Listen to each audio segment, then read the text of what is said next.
నమస్తే, welcome to great Andhra. మనతో పాటు ఉన్నారు సీనియర్ పొలిటికల్ అనలిస్ట్ జిఆర్ మహర్షి గారు. నమస్తే సార్. నమస్తే అమ్మా. సార్, ఇంకా ఆల్మోస్ట్ కొన్ని గంటల్లో మొత్తానికి ఫలితాలు బయటకు వచ్చేస్తాయి. అందరూ చూస్తారు ఎవరు విన్ అయ్యారని. కానీ అంటే బీజేపీ అయితే విన్ అవుతుందని కేంద్రంలో దాదాపుగా అన్ని సర్వేలు చెబుతున్నాయి. దాంట్లో ఎలాంటి కన్ఫ్యూజన్ లేదు. కానీ ఆంధ్రప్రదేశ్ విషయానికి వచ్చినప్పుడు మాత్రం ఎగ్జిట్ పోల్స్ అంటే ఆల్మోస్ట్ ఎగ్జాక్ట్ పోల్స్కి దగ్గరగా ఉంటాయన్న ఒక నమ్మకం ఉండేది. కానీ ఇప్పుడు ఏంటంటే ఇవి కూడా కన్ఫ్యూజింగ్గానే అనిపిస్తున్నాయి. ఎందుకంటే కొన్ని సర్వే సంస్థలు అటు ఇచ్చాయి, కొన్ని సర్వే సంస్థలు ఇటు ఇచ్చాయి. ఎవరి నమ్మకాల్లో వాళ్ళు ఉండాల్సిన పరిస్థితే ఉంది. కానీ పూర్తిగా అంటే ఆ కన్ఫ్యూజన్ అనేది వీడిపోలేదు ఇప్పటికీ కూడా. కొన్ని గంటల్లో ఫలితాలు వస్తాయనగా కూడా ఇప్పటికీ ఏది వస్తుంది అనేది తెలియని పరిస్థితి ఉంది. ఎందుకు ఈ కన్ఫ్యూజన్? ఎందుకు ఈ కన్ఫ్యూజన్ అంటే దాని ముఖ్య కారణంగా మనం చెప్పుకోవాలంటే జనం గుంభనంగా ఉండడం. జనం గుంభనంగా ఎందుకున్నారంటే because of social media etcetera. ఎందుకంటే గతంలో మీ మీద కెమెరా కన్ను ఉండేది కాదు. ఒక 5 ఏళ్ల క్రితము ఎవరైనా నోరు విప్పి మాట్లాడితే అది వాళ్ళ వాయిస్ని ఒక అభిప్రాయంగా తీసుకునేవాళ్ళు. వాళ్ళ వాయిస్ ఇప్పుడు ఏమైపోతుంది, వాళ్ళ ఫేసు వాళ్ళ వాయిస్ రికార్డ్ అయిపోతూ ఉంది.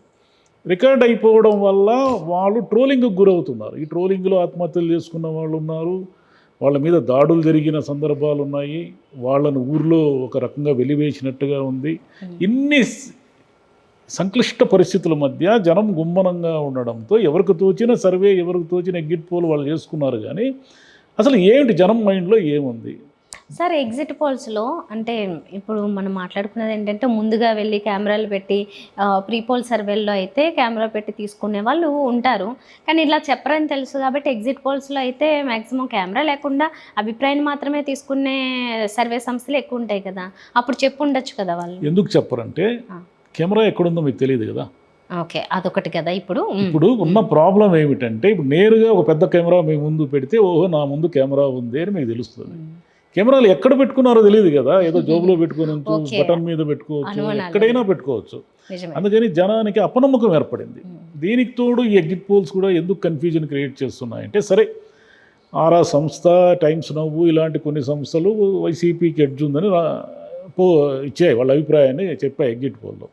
అదేవిధంగా ఇండియా టుడే ఇంకొన్ని సంస్థలు పూర్తిగా కూటమి వైపు ఎడ్జ్ ఉన్నట్టుగా చెప్తున్నాయి.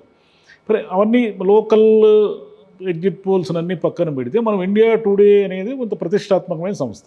ఇండియా టుడే ఎప్పుడో మనం నిన్నప్పటి నుంచి ఉన్న సంస్థ కదా అది. దాన్ని మనము ప్రెస్టీజియస్గా ఓహో ఇండియా టుడే లాంటి సంస్థ అంత ఈజీగా ఏది పడితే అది చెప్తుందా అని ఎవరైనా అనుకుంటారు. ఒకే కూటమికి ఎడ్జ్ ఉందని అనుకుందాం. టైమ్స్ నవ్వు కూడా అంతే ప్రెస్టీజియస్ సంస్థ కదా. టైమ్స్ నవ్వు కూడా అది ఎప్పటి నుంచో ఉన్న ఒక పెద్ద ఆర్గనైజేషన్. మరి టైమ్స్ నవ్వు అనేది ఎందుకు తప్పుడు నిర్ణయాలు లేదా తప్పుడు ఎగ్జిట్ పోల్స్ చెప్తుంది అంటే వాళ్ళకున్న శాస్త్రీయత ఏదో వాళ్ళకుంది, వీళ్ళకున్న శాస్త్రీయత వీళ్ళకుంది. కాబట్టి ఈ పెద్ద సంస్థలు కూడా లాజిక్ మిస్ అయిపోవడము లేదా వాళ్ళు కన్ఫ్యూజన్ క్రియేట్ చేయడము వీటన్నిటి వల్ల మనకి కొన్ని గంటల్లో వస్తాయి నివేదికలు అని తెలిసినా కూడా, పోలింగ్ రిజల్ట్స్ వస్తాయని తెలిసినా కూడా మనం ఇప్పటికీ ఎవరికి వాళ్ళు మేము విజయోత్సవ సన్నాహాల్లో ఉన్నామని వీళ్ళు అనుకుంటున్నారు, వాళ్ళు అనుకుంటున్నారు. ఎవరికి వాళ్ళకి మీ పని అయిపోయింది, లేక మీరు ఇంటికి వెళ్ళిపోవచ్చు, తట్టపుట్ట సర్దుకోండి అన్నట్టుగా మాడుతున్నారు. ముఖ్యంగా వైసీపీని తట్టపుట్ట సర్దుకోవడానికి తెలుగుదేశం లేదు, అధికారంలో లేదు కదా. కాబట్టి తెలుగుదేశం వాళ్ళు వైసీపీ మీద ట్రోలింగ్ చేస్తున్నారు, మీరు అయిపోయింది మీ పని వెళ్ళిపోండి ఇంటికి పోండి అని. వైసీపీ వాళ్ళేమో లేదు మేము విజయోత్సవాలకు సిద్ధంగా ఉన్నాము, ఎవరు కంగారు పడొద్దండి, ఈ ఎగ్జిట్ పోల్స్ ఇవన్నీ కూడా పక్కన పెడితే మనకు అనుకూల ఓటు పనిచేసింది, మనం గెలవబోతున్నామని వీళ్ళు చెప్తున్నారు. కాబట్టి ఎవరి బలాబలాలు ఎలా ఉన్నా మనకు రేపు వచ్చే రిజల్ట్స్ని లాజికల్గా మనం కనుక ఆలోచిస్తే మనకు ఏం తెలుస్తుందంటే, కామన్గా మనం ఆలోచిస్తే ఒకటి, జగన్ మళ్ళీ ముఖ్యమంత్రి కావాలా వద్దా అనే బేసిస్ మీదే ఎన్నిక జరిగిందనేది మనం మొదటి నుంచి చెప్పుకుంటున్నాం. జగన్ గారి వ్యతిరేకత లేదా అనుకూలత, ఈ రెండిట్లో కీలకమైన అంశం ఏమిటి అనేది రేపు ప్రభుత్వాన్ని నిర్ణయిస్తుంది. సరే, మనం అనుకూలత గురించి మాడితే ఏమవుతుందంటే, అనుకూలంగా ఉన్నది వీళ్ళు ఎవరిని నమ్ముకొని ఉన్నారు? పథకాల లబ్ధిదారులు, మహిళలు, వీళ్ళందరూ కూడా ఖచ్చితంగా మళ్ళీ జగనే కావాలి, జగన్ వస్తే ఇవన్నీ కొనసాగుతాయి, టీడీపీ వస్తే ఏమిటో డౌట్ ఏమో అనే మూడ్లో వీళ్ళంతా కూడా వైసీపీకి అంటే జగన్ గారికే ఓటు వేశారు అని వైసీపీ అనుకూల వర్గాలు నమ్ముతున్నాయి. వీళ్ళే లాస్ట్ మినిట్లో విపరీతంగా క్యూల్లో నిలబడి వేశారు అనేది. కానీ దీన్ని ఇంకొక పద్ధతిలో టీడీపీ వైపు నుంచి మనం ఆలోచిస్తే ఏమిటంటే, ఎప్పుడూ కూడా ప్రభుత్వ అనుకూల ఓటు వేయడానికి జనం పోటెత్తి రావడం అనేది చాలా అరుదుగా జరుగుతుంది. అలాంటిది ఏదైనా జరిగితే వైసీపీకి అనుకూలంగా అది ఒక అద్భుతం కింద చెప్పుకోవచ్చు మనం. ఎప్పుడు కూడా ప్రభుత్వ వ్యతిరేక ఓటు వేయడానికే జనం విపరీతంగా వస్తారు. జనం పోలింగ్ శాతం పెరిగి జనం విపరీతంగా బూతుల్లో గంటల తరబడి నిలబడ్డారు అంటే అది ప్రభుత్వానికి వ్యతిరేక ఓటు అనేది ఎవరైనా ఊహించవచ్చు. కానీ ఈసారి విచిత్రంగా ప్రభుత్వానికి అది అనుకూల ఓటు అనే ఒక కాన్సెప్ట్ నడుస్తూ ఉంది.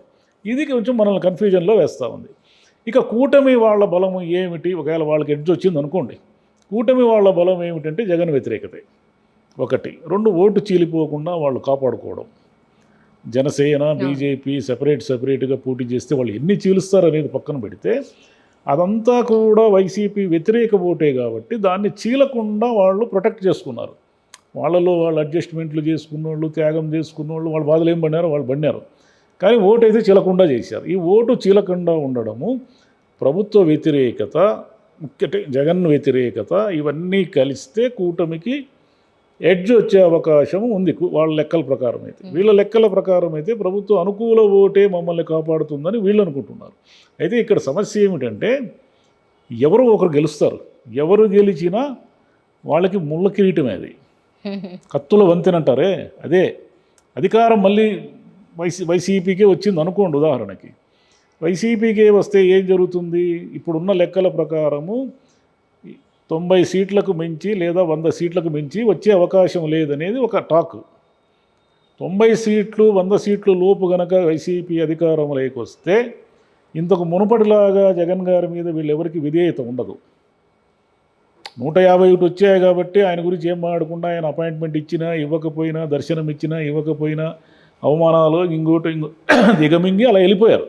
ఈసారి అలా వెళ్ళరు. ఎందుకు వెళ్ళరంటే 5-10 సీట్లు అటు ఇటు అయితే గవర్నమెంట్లు మారిపోతాయి కాబట్టి ఆ థ్రెటనింగ్ ఉంటుంది. ఆయన కింద మునుపట్లాగా ఆయన చెప్పిందే వేదంలాగా ఇక జరగదు. రెండవది, ఈ పథకాలు ఇవన్నీ కూడా తడిసి మోపిడైపోయి పోను ఇంకా నడపడం కష్టమై కూర్చుంటుంది. ఎందుకంటే ఈయన కొత్తగా హామీలు ఇవ్వకపోయినా ఉన్న పథకాలు నడపాలంటే కూడా బోలెడు డబ్బులు కావాలి కదా. కాబట్టి ఈ సమస్య ఉంది. దానికి తోడు బీజేపీ ఒక పులిలాగా కాచుకొని ఉంటుంది. బీజేపీ లక్షణం ఏమిటంటే, ఎక్కడైనా ప్రభుత్వాలు పడగొట్టాలి అంటే బీజేపీ ముందుంటుంది.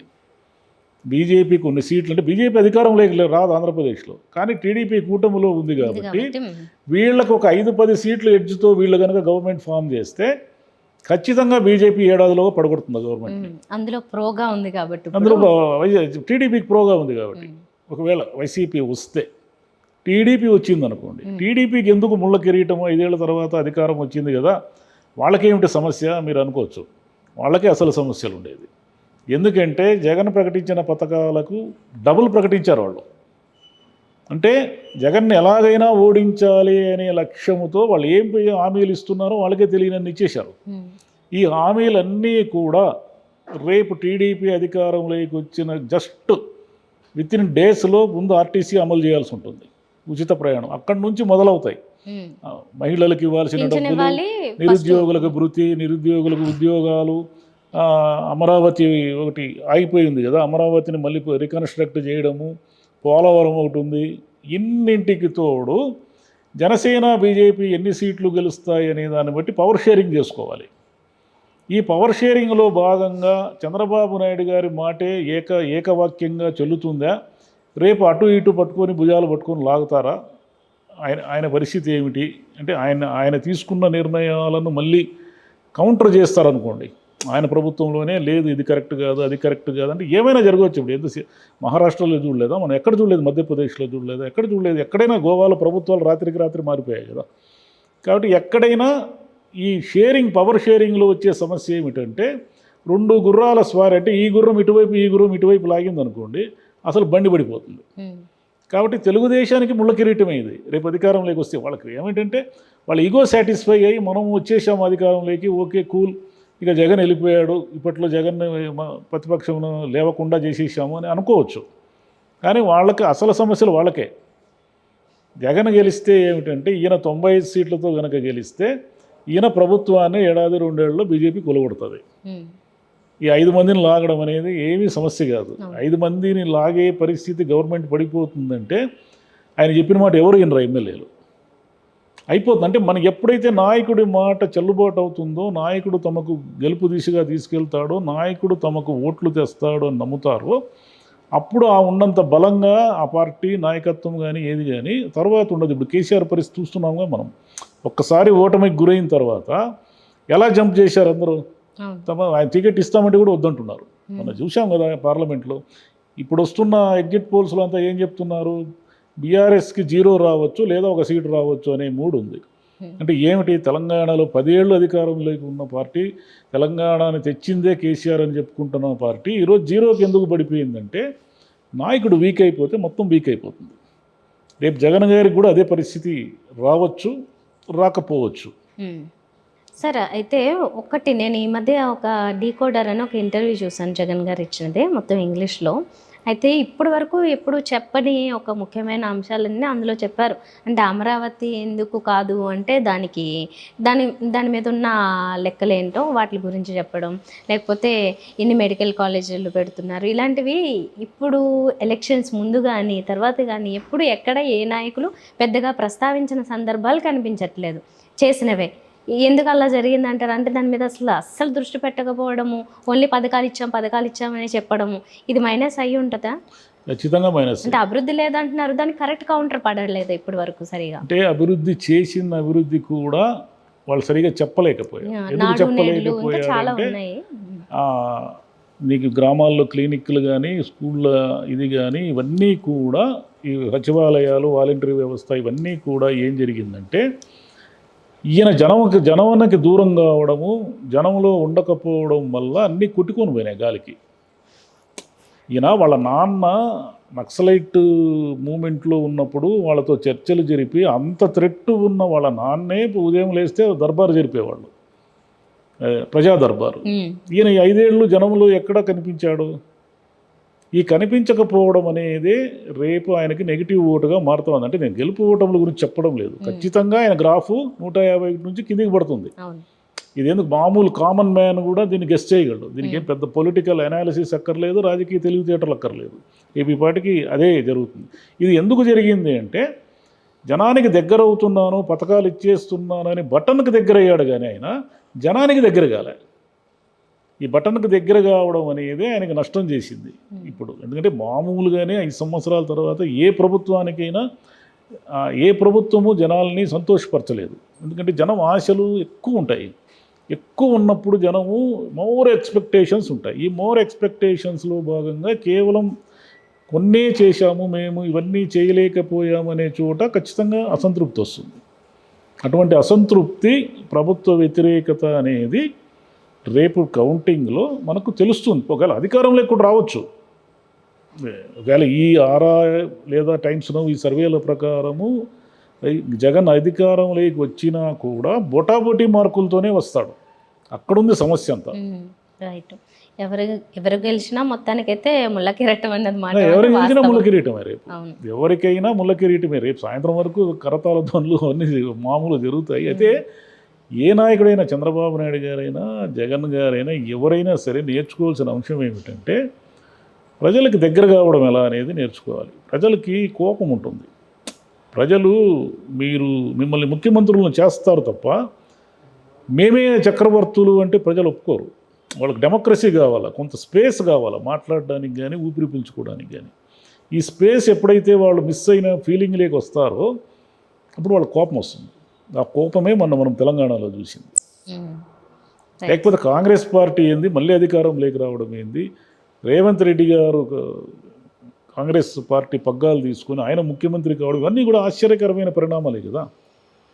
ఇవన్నీ ఇంత ఆశ్చర్యకరమైన పరిణామాలన్నీ ఎందుకు జరిగాయి అంటే కేసీఆర్ గారి మీద ఉన్న కోపం. ఆ కోపం వల్ల ఇలా జరిగింది. రేపు ఇదే రిఫ్లెక్ట్ అయినా ఏం ఆశ్చర్యం లేదు. కాకపోతే ఇక్కడ 10 ఏళ్ళు అయింది, అక్కడ 5 ఏళ్ళకి అవుతుంది. 5 ఏళ్ళు. రైట్ సార్, చూద్దాం మరి. ఇంకా రేపైతే ఎలాగో మొత్తం క్లియర్ అయిపోతే ఎలాంటి డౌట్స్ ఉన్నా రేపు పొద్దున 9కి ఒకటి, రేపు పొద్దున పోస్టల్ బ్యాలెట్లు ఖచ్చితంగా టీడీపీకి అనుకూలంగా ఉంటాయి. ఎందుకు అనుకూలంగా ఉంటాయంటే అది ఉద్యోగులందరూ వ్యతిరేకంగా ఉన్నారు. ఏనాడు లేనిది పోస్టల్ బ్యాలెట్ కోసము ఉద్యోగులు 2 గంటలు 3 గంటలు క్యూలో నిలబడ్డారు. మామూలుగా వాళ్ళకి అంత ఓపిక ఉండదు. ఏది వేస్తే ఏంది పోతే పోయిందని. ఈసారి ఎందుకంటే భయపడిపోయినారు. 1వ తేదీ జీతం రాకపోవడం అనేది పెన్షనర్లు వీళ్ళందరూ కూడా భయపడిపోయినారు. అంటే శాలరీ బేస్డ్గా జీవించే వాళ్ళకి జీతం ఎప్పుడు వస్తుందో తెలియని కన్ఫ్యూజన్ అనేది క్రియేట్ కాకూడదు. కాబట్టి ఉద్యోగుల ఆగ్రహానికి గురయ్యారు. దానికి మీకు ఫస్ట్ కౌంటింగ్ పోస్టల్ బ్యాలెట్టే కాబట్టి రేపు పోస్టల్ బ్యాలెట్లో అనివార్యంగా టీడీపీ వైపు ఎడ్జ్ ఉంటుంది. ఆ తర్వాత వచ్చేదంతా రిమైనింగ్ అంతా ఇటు అటు మారుతూ ఉంటుంది. ఓకే, చూద్దాం మరి ఏమవుతుందో. Thank you sir. Thank you.